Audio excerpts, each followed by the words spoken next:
Bonjour, je suis Marion Martinelli. On se retrouve pour la troisième partie de ce cours sur la dissociation d'origine traumatique. Comme pour les autres vidéos de ce cours, voici le plan général. Dans cette troisième partie du cours, on traitera des différentes parts du soi. Dans cette troisième partie, donc qui va se diviser en 3 thèmes, tout d'abord la cartographie du monde intérieur. On parlera de la personnalité apparemment normale et personnalité émotionnelle qui représentent la vie extérieure et la vie intérieure. Et pour finir, les 5 parts de la personnalité traumatisée. C'est dans cette dernière partie que nous allons passer le plus de temps. La cartographie du monde intérieur, c'est l'image ou l'espace dans lequel on se situe, dans lequel évoluent les parties dissociées de la personnalité. L'idée, c'est qu'au début de la thérapie, patient et thérapeute vont collaborer ensemble pour construire une carte du monde du patient et essayer de comprendre comment il fonctionne avec le plus de détails possible. Il pourra d'ailleurs, comme sur une carte du monde, mieux identifier où il se trouve et où il souhaite aller, c'est-à-dire dans quelle part de lui il se trouve et quelle part de lui il souhaite activer. Par exemple, on peut prendre l'image d'une maison avec plusieurs couloirs et portes. On peut prendre l'image de différentes personnes avec des tailles et des âges différents. Un paysage avec différents lieux qui sont habités par nos parties dissociées. Une map monde avec des frontières à définir au cours de la thérapie ou encore plein d'autres images que l'on peut utiliser. Moi, en général, ce que je fais, c'est beaucoup moins imagé et moins créatif, mais je demande aux personnes de mettre des carrés ou des ronds. En fait, ils peuvent faire un peu ce qu'ils veulent sur une page blanche et de noter les différentes parts d'eux. L'explication de cet exercice, c'est qu'en fait, cette matérialisation de son espace intérieur, c'est très important dans la thérapie. Ça pourrait être le point de départ de toute modification qui pourront être apportées par la thérapie. Et une cartographie sécure, fiable et sécure, peut permettre de se situer plus facilement dans son monde intérieur et ainsi accroître le sentiment de sécurité. Je sais où je suis, je sais où je vais. En améliorant la communication entre les parts. On peut, par exemple, dans un des livres cités en référence, ils expliquaient que si on prenait l'exemple de la maison avec différents couloirs et portes, on pouvait donner l'image d'un système d'interphone entre les pièces de la maison, ou un système de tunnel entre les différents pays ou paysages pour faire passer des objets ou des choses, des informations de l'une à l'autre. Imaginons qu'une part de nous, par un système de tunnel, puisse faire passer une peluche réconfortante pour l'enfant apeuré, par exemple. Suite à l'exposition à un événement traumatique, la personnalité peut se diviser en 2 parties. Une partie apparemment normale et une partie émotionnelle. On a vu cette partie-là dans l'introduction de la vidéo numéro 1 sur 4. On la revoit brièvement. La partie apparemment normale, c'est un état d'amnésie partielle et d'anesthésie émotionnelle qui essaye, par évitement du trauma, de continuer à gérer le quotidien. Toute personne traumatisée va essayer d'y rester la plupart du temps parce que ça favorise le maintien des activités et la survie de l'espèce, la survie de sa progéniture. C'est ce qui nous permet de fonctionner normalement. Et une partie émotionnelle qu'on appelle PE, qui contient les images, les pensées, les émotions liées au trauma. Cette partie, elle peut être déclenchée automatiquement par n'importe quel stimulus qui rappelle de près ou de loin l'événement traumatique. Et elle s'active au présent, comme si le danger était toujours actuel. C'est un système d'alarme qui est très efficace, un système d'alarme interne très efficace, qui permet de ne pas aller plus loin face au danger qui est perçu. Les personnes qui sont traumatisées vont osciller entre des moments de réminiscence traumatique, donc PE, et des moments de détachement, voire d'inconscience du trauma, la panne. évoquant chacune un sens de soi qui est différent. La thérapie passera en fait par le fait d'apprendre à aimer les parts de soi qui sont blessées, parce que le dégoût de soi, la honte, voire même la haine vis-à-vis de soi, sont purement la résultante en fait de la déconnexion entre nos parts. Et au fil de la thérapie, ces émotions qui sont insupportables doivent laisser la place à d'autres émotions comme la compassion pour soi, l'écoute attentive de ses réactions physiologiques. En tout cas, quoi qu'il en soit, la guérison passera par cette capacité d'attachement interne à soi-même, permettant au patient de reprendre sa vie en main. Bien que ce mécanisme en fait de fragmentation du fonctionnement global soit assez simple à comprendre, la panne d'un côté et la personnalité émotionnelle de l'autre, on va quand même le complexifier un petit peu plus en rentrant dans les détails. Donc ici, vous avez la personnalité principale, qui est très liée à un fonctionnement assez infantile, en tout cas chez la personne qui n'est pas traumatisée. Donc notre capacité à nous attacher aux autres, à faire preuve de curiosité, à jouer avec les autres, à avoir des temps de repos indispensables à notre équilibre, à s'investir dans des comportements sociaux et à découvrir son corps au fil de l'âge, au fil de la vie, et ensuite un peu plus tard notre propre sexualité. Il y a également la personnalité traumatisée. La personnalité traumatisée, c'est celle qui va mettre en place des mécanismes de défense, nombreux. Si vous avez visionné mes vidéos sur la chaîne de la psychiatrie du soleil, vous verrez que, en tout cas celle sur les schémas de personnalité, je parle toujours de 3 comportements, fight, flight et freeze. Donc le combat, l'évitement et l'immobilisme. Mais en fait, il y a 5 possibilités. Il y a aussi la soumission et l'appel à l'aide. On va les voir maintenant. Commençons par le fight. Lorsque je suis dans ma part combat, ou vous pouvez l'appeler autrement, vous pouvez l'appeler la part colère ou la part combative, peu importe, en fait c'est pas le mot qui nous intéresse, c'est le sens que ça a pour vous. Donc quand je suis dans ma part combat, c'est les moments où je suis très en colère, où j'ai une colère chronique, très envahissante, où je suis dans l'opposition, dans l'agressivité, hétéro-agressivité, auto-agressivité, autodestruction, automutilation, idées suicidaires, voire même passage à l'acte. Quand je fonctionne par évitement, je vais plutôt être dans la distanciation vis-à-vis des autres et me perdre dans tout ce qui est lié aux addictions, mais également les troubles du comportement alimentaire qui font partie des comportements d'évitement. Le comportement d'immobilisme, le freeze, on en a parlé tout à l'heure, c'est tout ce qui est lié à la peur, la sidération, la méfiance vis-à-vis des autres, la terreur, la phobie, l'anesthésie sensorielle et la technique de l'opossum qui fait le mort. Ensuite, on a les comportements de soumission, donc c'est tout ce qui est lié à la détestation de soi ou à la dépréciation de soi, la honte, la haine et l'abnégation pathologique, où on est vraiment dans le sacrifice pour les autres.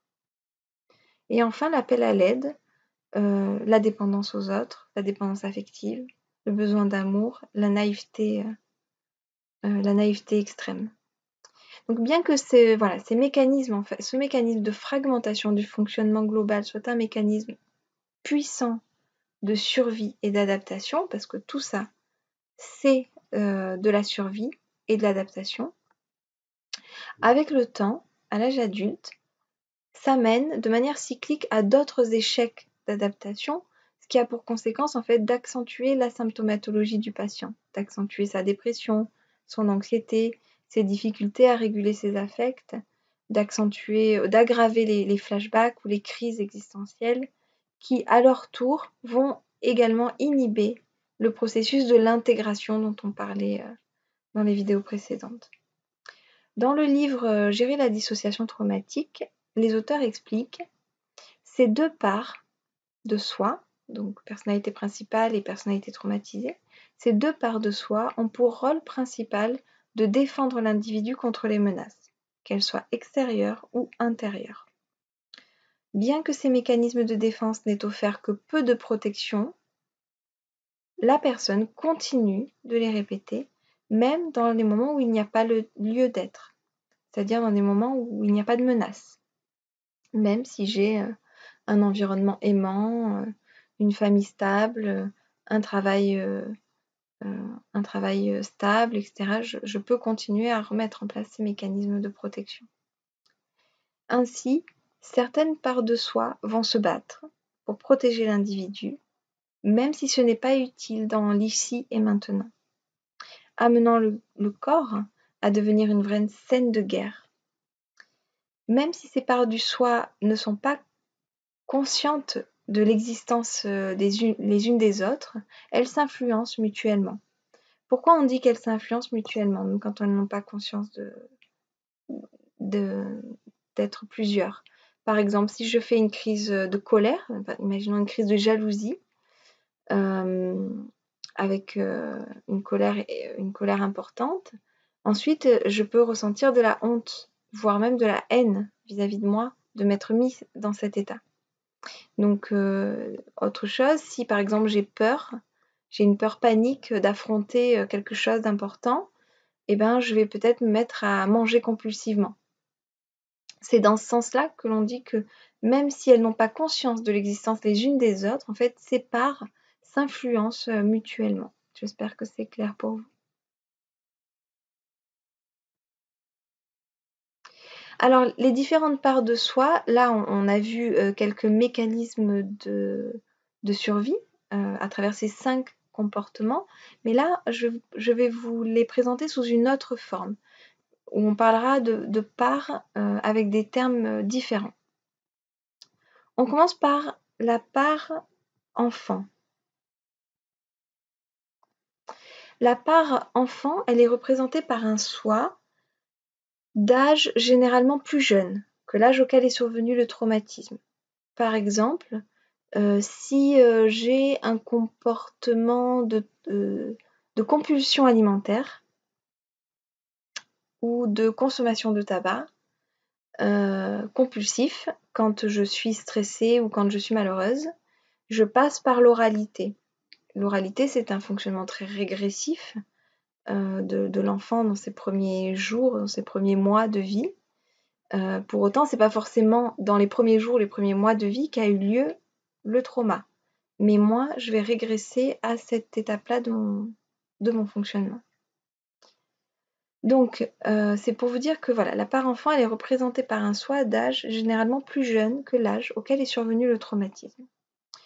La part enfant, elle représente un désir non résolu d'affection, de réconfort, de besoin de peau à peau sécuritaire qu'on peut retrouver par exemple dans le trouble de l'hypersexualité, l'oralité pour les troubles du comportement alimentaire ou les consommations de tabac, ou encore la dépendance à l'autre, qui est assez qualificatif du jeune âge.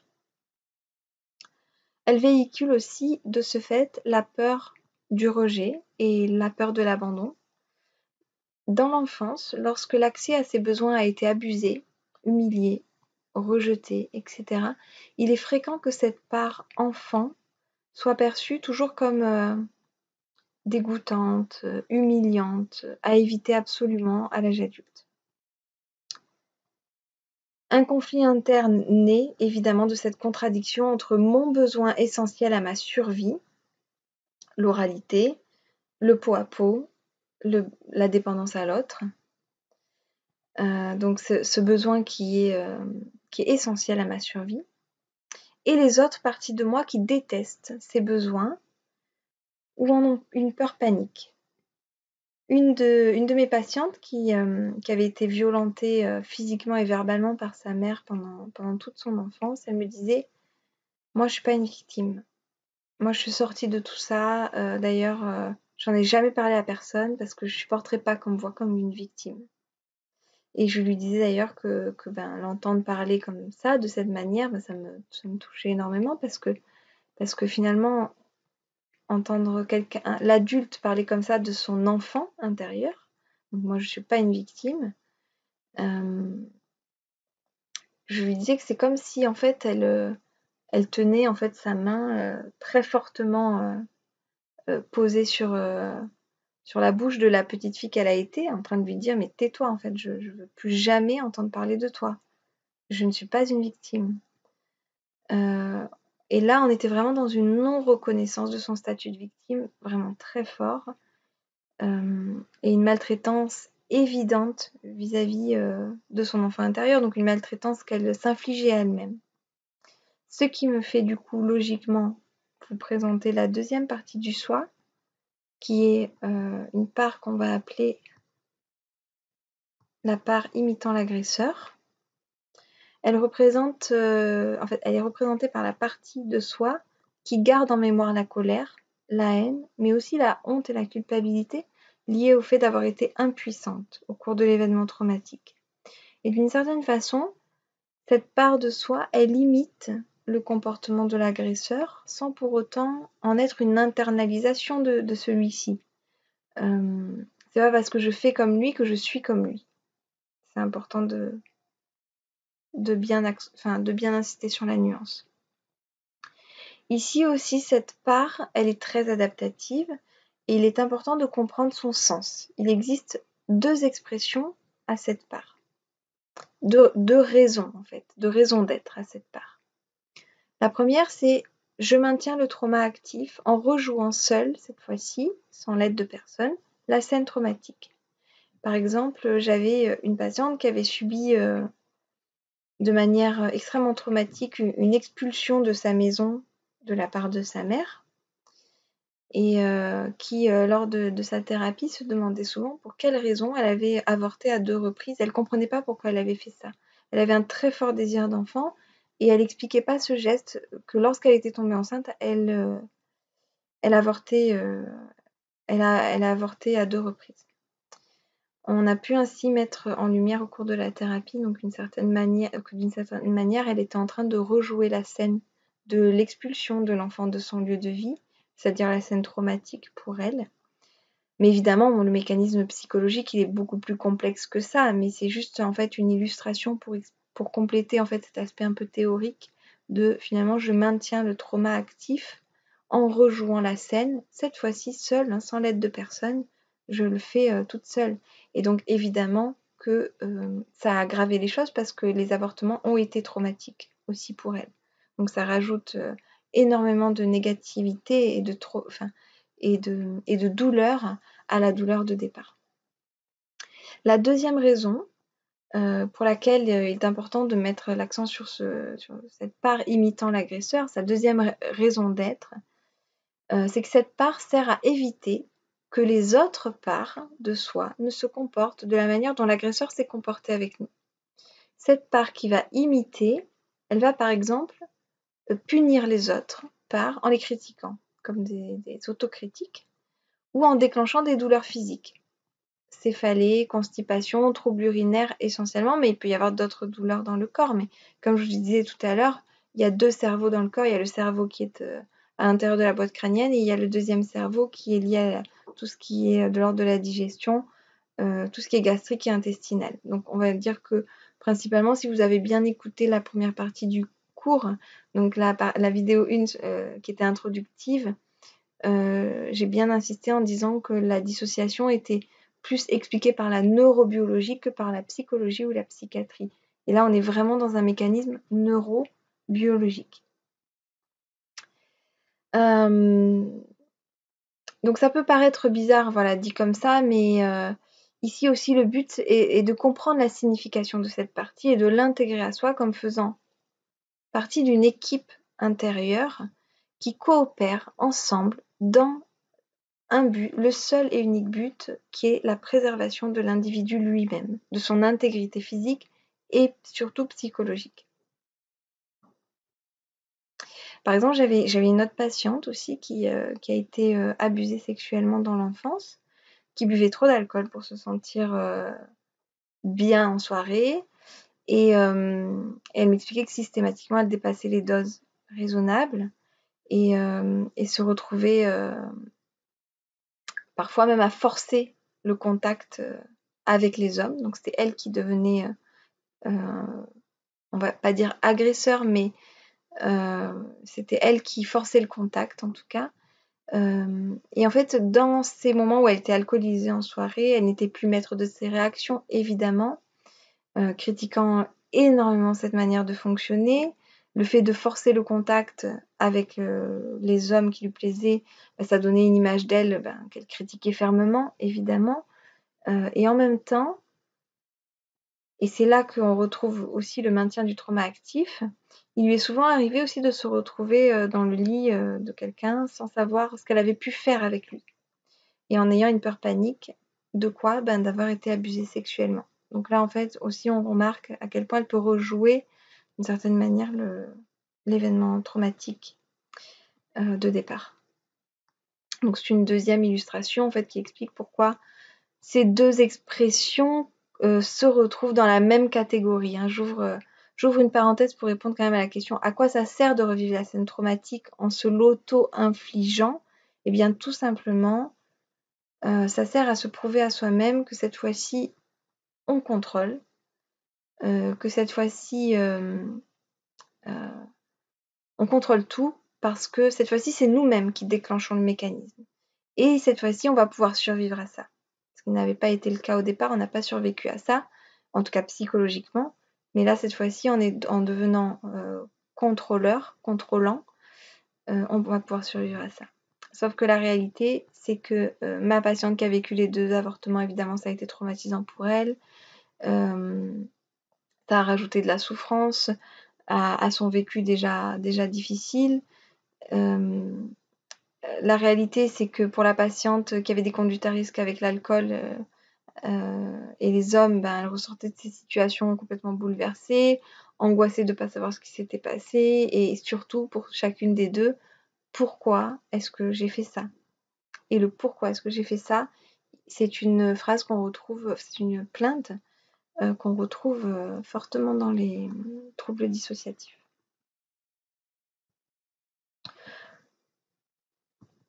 On continue avec le détail des parts de la personnalité dissociée. On en vient à la part qu'on va qualifier de part aidante.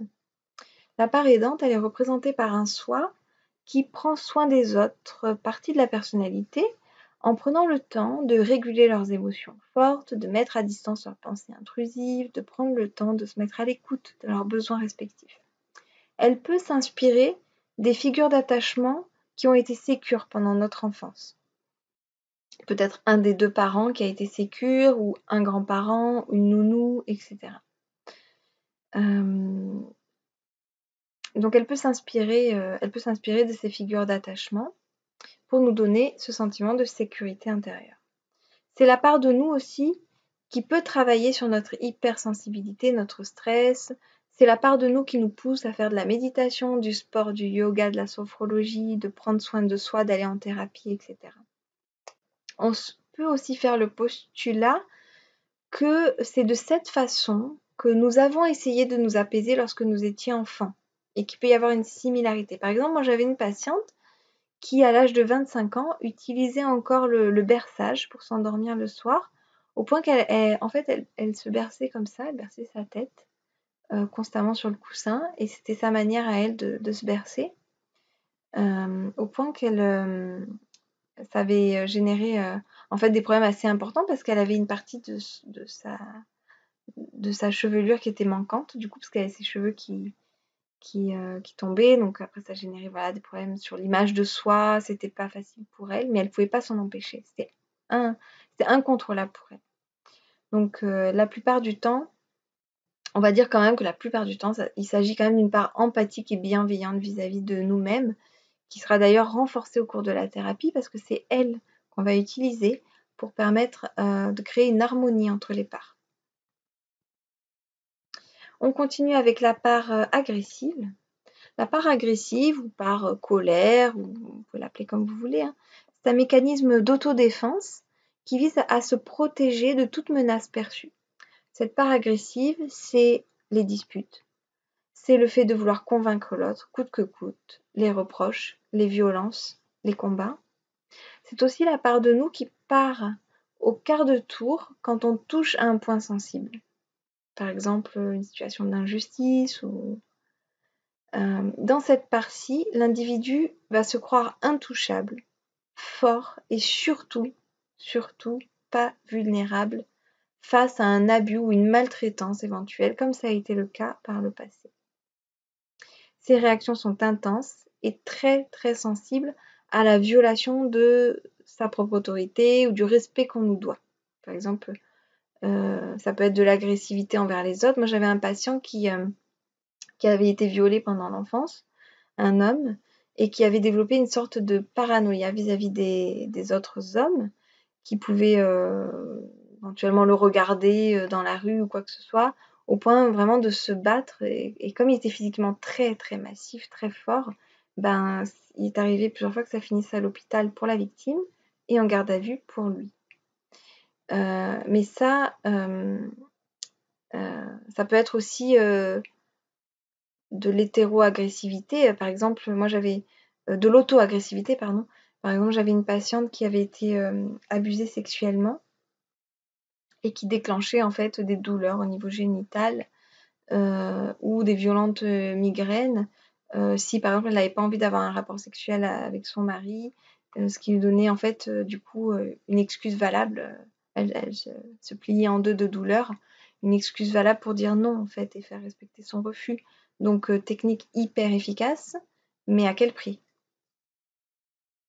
Donc là on peut être dans l'hétéro-agressivité, mais on peut être aussi dans l'auto-destruction de soi en fait, dans l'auto-agressivité, dans cette part agressive.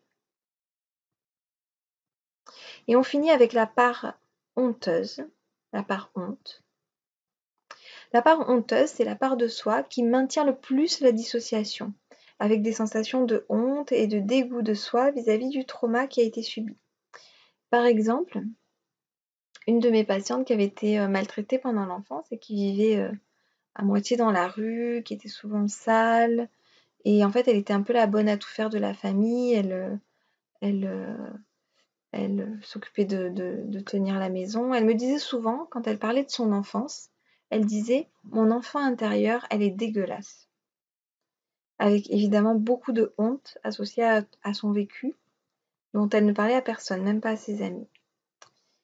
Même pas ni à ses amis, ni à ses partenaires intimes. Ces parties sont donc soit évitées, coûte que coûte, soit carrément insultées par les autres parts. Comme ici, par exemple, où elle utilisait le terme dégueulasse. Là, vraiment, on voit qu'il y a des parties d'elle qui insultent la part honteuse ou la part enfant. Certaines études sur le sujet de la dissociation parlent vraiment de phobie des parties dissociatives.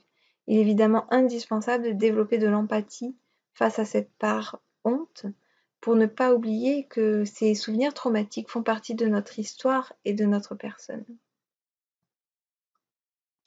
Ce travail thérapeutique, il est long et coûteux, tant cognitivement qu'émotionnellement, et on ne peut pas attendre un changement immédiat ni miraculeux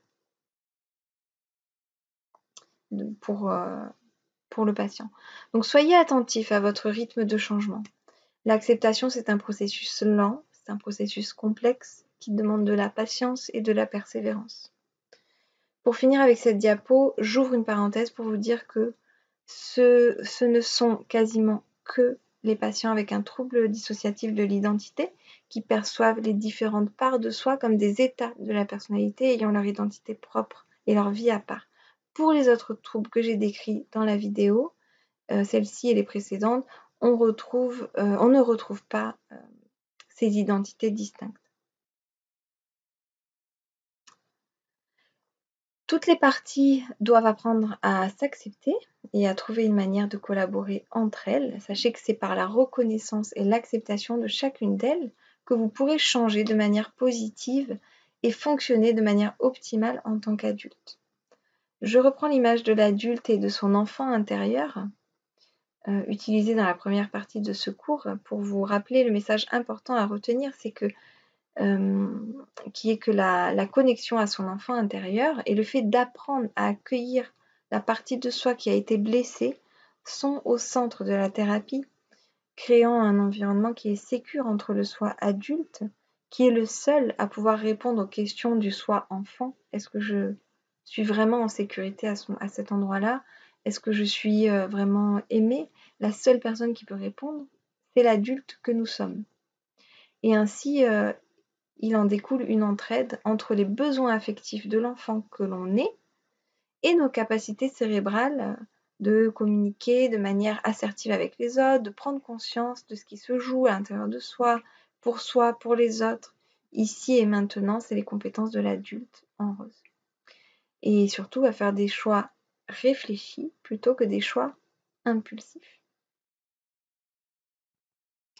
Merci pour votre attention. Je vous propose maintenant de passer à la 4e et dernière partie de ce cours qui sera centré sur la thérapie avec de nombreux axes thérapeutiques qui seront abordés, parmi lesquels évidemment l'évitement expérientiel au premier plan, mais également le développement de la réflexion, le travail des parts dissociatives, des séances sur la sécurité intérieure, la gestion des déclencheurs, le travail de la colère et les tendances autodestructrices.